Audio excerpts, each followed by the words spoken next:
एक उदास शाम और टूटे सपने। बाजार में शाम का समय था। दिवाली से कुछ दिन पहले की रौनक अपनी चरम पर थी। मुख्य चौराहे से थोड़ी दूर, जहां कम भीड़ भाड़ थी, वहां शांता देवी नाम की एक बूढ़ी औरत अपनी छोटी सी रेहड़ी पर मिठाई और कुछ खास खांडवी गुजराती स्नैक बेच रही थी।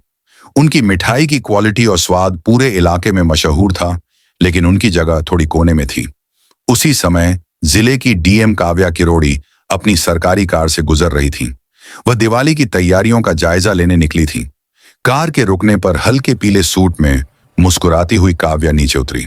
उनकी नजर कोने में बैठी शांता देवी पर पड़ी, जिनके चेहरे पर चिंता की गहरी लकीरें थीं। काव्या सीधे उनके पास पहुंची। अम्मा, आपकी खांडवी की तो बड़ी तारीफ सुनी है, कैसे दी? शांता देवी ने उन्हें देखा। उनकी आवाज में थकान थी। ले लो बेटी, 100 रुपये किलो है। आज सारा दिन बस 100 से 200 रुपये की ही बिक्री हुई है। दिवाली पास है, पोते के लिए नए कपड़े लेने थे। काव्या ने 1 किलो खांडवी ली। तभी एक तेज आवाज करती हुई काली जीप पास आकर रुकी। जीप से इंस्पेक्टर धनराज यादव उतरा। उसका भारी भरकम शरीर, चेहरे पर घमंड और रौब। ए बुढ़िया, आज क्या पका रही है? धनराज ने शांता देवी की रेहड़ी को घूरते हुए पूछा। शांता देवी कांप गई। ये धनराज था जो अपनी जबरन वसूली और रिश्वतखोरी के लिए बदनाम था। पिछली बार उसने उनके बनाए हुए समोसे मुफ्त में हड़प लिए थे और पैसे मांगने पर उन्हें धमकी दी थी। जी साहब, खांडवी है। धनराज ने एक बड़ा टुकड़ा उठाया और खाकर बोला, ठीक है, आज रात थाने पर पार्टी है। ये सारी मिठाई और खांडवी पैक कर। आज दिवाली का बोनस मेरी तरफ से। शांता देवी के चेहरे का रंग उड़ गया। साहब, ये मिठाई 5,000 रुपये की है। पोते के लिए कपड़े? धनराज जोर से हंसा। पैसे? पुलिस को पैसे देगी तू? शुक्र मना कि तेरा सामान उठा रहा हूं, वरना ये रेहड़ी यहीं से उठवा दूंगा तो कहीं की नहीं रहेगी। उसने बिना किसी हिचकिचाहट के सारी मिठाई और खांडवी के डिब्बे एक थैले में भरे। शांता देवी रोने लगी। साहब, पोता बीमार है, दवा के लिए भी पैसे नहीं हैं। कुछ तो रहम करो। यह सुनकर धनराज को गुस्सा आ गया। उसने मिठाई के डिब्बे से एक खांडवी निकाली और जमीन पर फेंकते हुए बोला, यह ले, ये हैं तेरे पैसे। उसने रेहड़ी पर एक जोरदार लात मारी। मिठाई के डिब्बे, खांडवी और तेल की बोतलें सब सड़क पर बिखर गईं। शांता देवी की दिन भर की मेहनत और उम्मीदें एक पल में चूर चूर हो गईं। कल अगर यहां दिखी तो सीधा हवालात में डालेगा। धनराज गुर्राया और तेजी से जीप में बैठकर चला गया। पास बैठी काव्या का खून खौल उठा। एक वर्दी वाला, जिसकी ड्यूटी जनता की रक्षा करना है, वह एक गरीब औरत को लूट और धमका रहा था। बाजार के लोग बेबसी और डर से सब देखते रहे। काव्या ने तुरंत शांता देवी को संभाला। उसने अपने पर्स से 15,000 रुपये निकालकर उनकी हथेली पर रखे। शांता देवी ने मना कर दिया, पर काव्या ने जबरदस्ती देते हुए कहा, यह भीख नहीं अम्मा, यह आपकी मेहनत का सम्मान है, और मैं वादा करती हूं, जिसने आपका नुकसान किया है उसका घमंड भी ऐसे ही टूटेगा। शांता देवी ने हिचकिचाते हुए काव्या को अपने घर का पता दिया। काव्या अपने ऑफिस की तरफ बढ़ गई, लेकिन उसका दिमाग अब एक तूफान बन चुका था। आलिया का साथ और जाल बिछाना। अगले दिन सुबह काव्या अपने दफ्तर पहुंची। उन्होंने सबसे पहले शहर की एसपी आलिया राधाकृष्णन को फोन किया। आलिया, एक तेज तर्रार और ईमानदार आईपीएस अधिकारी, तुरंत काव्या के केबिन में पहुंची। काव्या ने आलिया को पूरी घटना बताई। आलिया का गुस्सा भी भड़क उठा।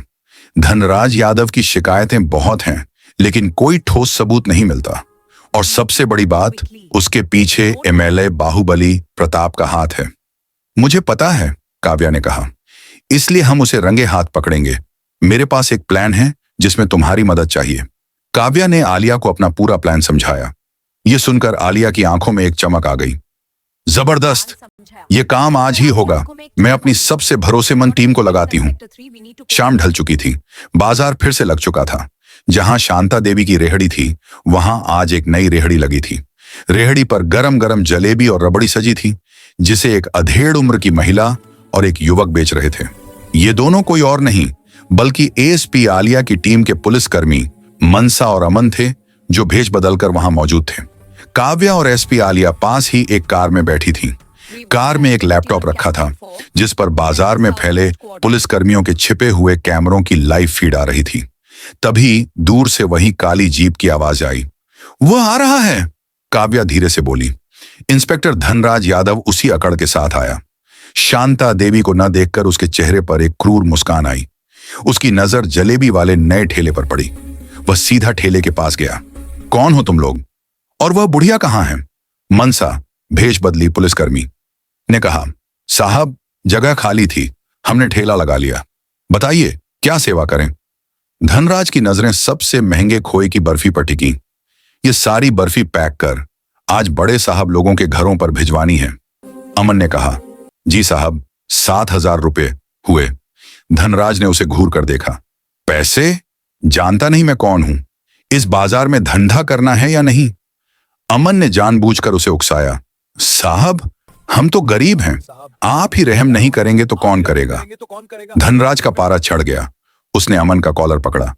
बहुत जुबान चलाता है, चल आज दिन भर की कमाई निकाल। तुझे मैं बताता हूं कि पुलिस से पंगा लेने का नतीजा क्या होता है। कार में बैठी काव्या ने आलिया की तरफ देखा। आलिया ने अपने ईयरपीस पर कमांड दिया, मूव इन नाउ। इससे पहले कि धनराज कुछ समझ पाता, चारों तरफ से ग्राहक, सब्जी वाले और चाय वाले बने पुलिसकर्मियों ने उसे घेर लिया। मनसा और अमन भी अपनी असली पहचान में आ गए और धनराज का हाथ पकड़कर झटक दिया। धनराज हक्का बक्का रह गया। ये क्या मजाक है? तुम लोग कौन हो? तभी कार का दरवाजा खुला और एसपी आलिया राधाकृष्णन अपनी वर्दी में बाहर निकली। उनके पीछे पीछे डीएम काव्या किरोड़ी उतरी। उन्हें देखते ही धनराज यादव के पैरों तले जमीन खिसक गई। उसका चेहरा सफेद पड़ गया। काव्या ने अपनी शांत लेकिन सख्त आवाज में कहा, हाँ इंस्पेक्टर धनराज यादव, हम यही हैं। तुम्हारी हर धमकी, हर वसूली कैमरे में रिकॉर्ड हो चुकी है। आलिया ने कहा, तुम्हें तुम्हारे पद का दुरुपयोग करने और जनता को परेशान करने के जुर्म में गिरफ्तार किया जाता है। 2 हवलदार आगे बढ़े और धनराज के हाथों में हथकड़ी पहना दी। कल तक जो आदमी पूरे बाजार में दहशत का दूसरा नाम था, आज वह एक मुजरिम की तरह सिर झुकाए खड़ा था। विधायक का फोन और काव्या का पलटवार जैसे ही पुलिस धनराज को जीप की तरफ ले जाने लगी, वह जोर से चिल्लाया, तुम लोग बहुत बड़ी गलती कर रहे हो। तुम जानते नहीं कि मेरे पीछे एमएलए बाहुबली प्रताप का हाथ है। अभी फोन करता हूं, 1 मिनट में तुम सबकी वर्दी उतरवा दूंगा। धनराज की धमकी ने बाजार में एक नया तनाव घोल दिया। तभी काव्या के हाथ में रखे फोन की घंटी बजी। स्क्रीन पर नाम चमक रहा था, एमएलए बाहुबली प्रताप। काव्या ने फोन उठाया।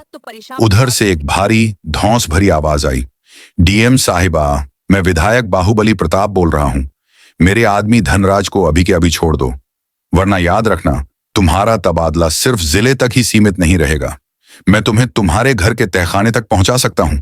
मेरी शक्ति का अंदाजा तुम्हें नहीं है। धनराज की शैतानी मुस्कान लौट आई। बाजार के लोग डर से सहम गए। काव्या ने अपनी सारी घबराहट को एक पल में इकट्ठा किया। उसकी आवाज बर्फ की तरह ठंडी और लोहे की तरह मजबूत थी। एमएलए बाहुबली प्रताप जी, पहली बात, मैं किसी के तबादले या धमकी से डरने वाली नहीं हूं। और दूसरा, इंस्पेक्टर धनराज यादव अब आपका आदमी नहीं, बल्कि कानून की हिरासत में एक अपराधी है। एमएलए का गुस्सा दहाड़ बनकर फूटा। सबूत? कौन से सबूत? तुम दोनों ने मेरी इज्जत पर हाथ डाला है। मैं अभी मुख्यमंत्री जी को फोन कर रहा हूं। काव्या ने तुरंत पलटवार किया।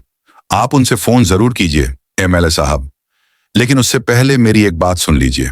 आपको याद है कुछ महीने पहले आपके खिलाफ अवैध माइनिंग घोटाले की फाइल दबी हुई थी? एमएलए बाहुबली प्रताप की आवाज अचानक धीमी पड़ गई। तुम क्या बकवास कर रही हो?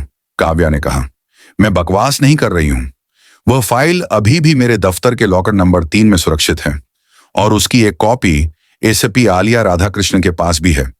अगर इंस्पेक्टर धनराज यादव को 24 घंटे के अंदर सस्पेंड नहीं किया गया और उस पर उचित धाराएं नहीं लगाई गईं, तो वह फाइल कल सुबह 10 बजे मीडिया और विजिलेंस विभाग के पास होगी। और तब एमएलए साहब, आपकी राजनीति ही नहीं बल्कि आपकी आजादी भी खतरे में होगी। काव्या ने फोन काट दिया। इंस्पेक्टर धनराज यादव का मुंह खुला का खुला रह गया। उसकी शैतानी मुस्कान पूरी तरह से गायब हो चुकी थी। उसे समझ आ गया कि उसका आखिरी सहारा भी टूट गया। आलिया ने गर्व से काव्या के हाथ को थपथपाया। Well done Kavya. Police inspector Dhanraj Yadav को जीप में बिठाकर थाने ले गई।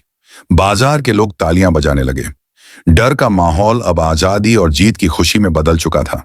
खुशियों की दिवाली से एक दिन पहले डीएम काव्या किरोड़ी और एसपी आलिया राधाकृष्णन दोनों सादे कपड़ों में शांता देवी की छोटी सी झोंपड़ी के पास पहुंची। शांता देवी ने उनका स्वागत किया। उनका 20 साल का पोता, जो अब थोड़ा स्वस्थ लग रहा था, खाट पर बैठा था। काव्या ने मुस्कुराते हुए कहा, अम्मा, हम आपके लिए कुछ लाए हैं।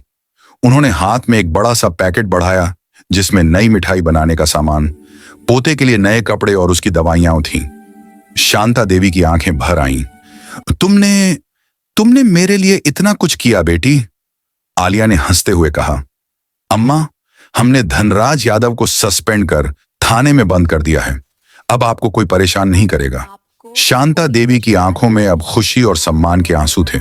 फिर काव्या और आलिया ने मिलकर झोंपड़ी के आंगन में शांता देवी के लिए सुंदर रंगोली बनाई। शांता देवी ने भी नए दियों की रोशनी सजाई। शांता देवी ने सिसकते हुए कहा, बेटियां, आपने सिर्फ मेरी मेहनत का सम्मान ही नहीं बढ़ाया, आपने मुझे सचमुच न्याय और खुशियों की दिवाली महसूस कराई है। काव्या और आलिया ने उन्हें गले लगाया। झोंपड़ी के बाहर दियों की रोशनी और रंगोली ने माहौल को रोशन कर दिया था। दोनों बेटियां अपने अपने घरों की ओर चली गईं, जहां अगले दिन उनके परिवार के साथ एक खुशहाल और न्यायपूर्ण दिवाली उनका इंतजार कर रही थी। ये कहानी केवल मनोरंजन और शिक्षा के उद्देश्य से बनाई गई है। इसमें दिखाए गए सभी पात्र, घटनाएं और संवाद काल्पनिक हैं।